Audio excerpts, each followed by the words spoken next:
Godzilla, King of the Monsters is a sequel to both the 2014 reboot of Godzilla and 2017's Vietnam-era King Kong reimagining Kong Skull Island, nominally tied together by the presence of vaguely defined giant monster research organization Monarch, who were a major presence in Skull Island, but whom you probably don't remember from Godzilla because they didn't really figure into the last 10 to 15 minutes, and that's the only part of that dreary, boring slog of a movie worth remembering. Either way, the only thing you'd need to remember is that they were basically S.H.I.E.L.D. but for giant monsters, and Ken Watanabe's Dr. Serizawa was with them. He was the let them fight guy. Let them fight. Yeah, I don't know why anyone would decide to make a boring movie about a giant radioactive dinosaur either. Like, I know the first Godzilla back in the 50s was a serious movie all about using monster movie tropes as a metaphor for the horrors of the nuclear age and the existential panic of Japan in the uncertain post-World War II Showa era, but they did like 25 or more movies after that that were all just crazy monster wrestling things, with like Godzilla and Rodan and Ghidra and Mothra and Anguirus and Hydra and King Caesar and Gigan and all those guys just throwing each other around. So what's the actual tradition here, you know? Like, I mean, there's a reason that people either become fans of the Godzilla movies when they're kids, like I certainly did, or not at all. I mean, I've never heard of anyone suddenly deciding they really liked Japanese stunt actors in puppet suits fighting in miniature cities like in their 40s. Anyway, the 2014 movie really kind of disappointed the hell out of me in retrospect. Skull Island, on the other hand, was good old-fashioned, crazy monster movie fun. Like, at the time, I called it the best movie Doug McClure never made, and I stand by that. And now King of the Monsters is... holy shit, guys, this movie is so goddamn good. It's awesome! It's so awesome! It's so awesome! So awesome! Yeah! I haven't got the words. I just want to make like animal noises or something. It's so f***ing good. Just see it. It doesn't need a review, it just needs to be seen. Yeah!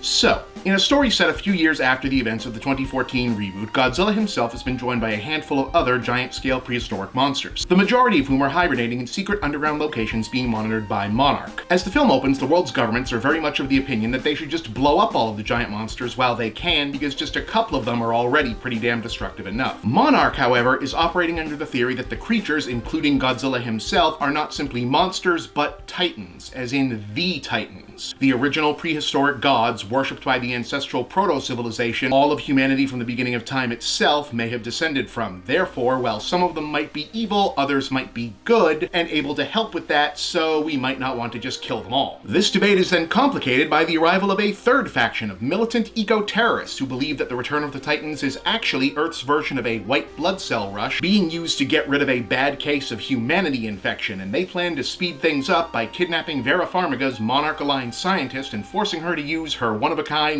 Titan dog whistle technology, basically, to wake up the most powerful Titan of all, Monster Zero, aka King Ghidorah, setting off a chain reaction that ultimately draws the attention of Kyle Chandler as Farmiga's estranged husband, a whole crew of Monarch busybodies and soldiers with their own not helicarrier full of toys, literal wingman Titans, Rodan and Mothra, and of course Godzilla. Lots and lots of Godzilla this time. And if that sounds like a really, really silly setup for a movie, it is, and it's also kind of just the first act of this one, because once that's out of the way and exactly one plot twist, albeit a pretty good one, has been unveiled, Godzilla King of the Monsters gets right down to the business of delivering giant monster spectacle on a scale never before rendered in the most vivid and awe-inspiring detail possible. There isn't a single frame of monster action that doesn't already look ready for a poster print, and the earnestness with which it throws out setups like three-headed dragons annihilating entire cities with lightning bolts, flaming monster birds erupting from volcanoes, Mothra hovering in shafts of light like an insectine angel, or Godzilla charging into battle flanked by a squad of Monarch fighter jets, has all the madcap yet sincere energy of something storyboarded by a literal child, and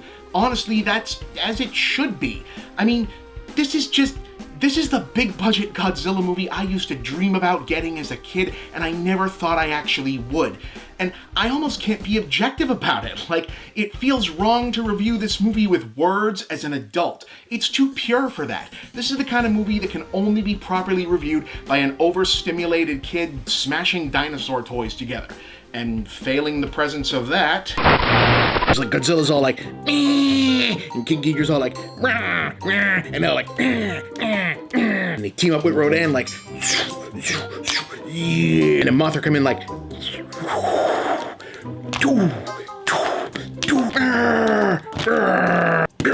and with the tail, and then like maybe He-Man also come in because he's got the power. Yeah, He-Man, yeah. The direction by former low-budget horror auteur Mike Dougherty is absolutely jaw-dropping, a career transition of the type on par with Sam Raimi and Peter Jackson's similar jumps into the blockbuster A-list at the turn of the century with Spider-Man and Lord of the Rings, and his screenplay with Zach Shields hits the perfect balance of big, ridiculous pulp sci-fi nonsense and epic clash of God's power that the material demands. The performances are very good, with Watanabe once again being the standout with all the weighty gravitas scenes, and Ziyi Zhang does really interesting work as a role that feels set up for future sequels and also kind of a walking Easter egg for hardcore Godzilla fans. Kyle Chandler is about the ideal guy for this kind of regular dude audience POV role, and Millie Bobby Brown shines as Ian Farmiga's daughter in a key role. Now, are there more details and technical nuance I could delve into? I mean, sure, yeah, it's really quite a spectacularly well-made film, but what no academic analysis can properly convey is that Godzilla King of the Monsters is a transcendent, elevating, purely cinematic experience. It's the Avengers of giant monster movies, a perfect distillation of just why this entire genre exists in the first place and why we go to the movies. So yeah, I say with complete sincerity, I'm giving this one 10 out of 10. Long live the king.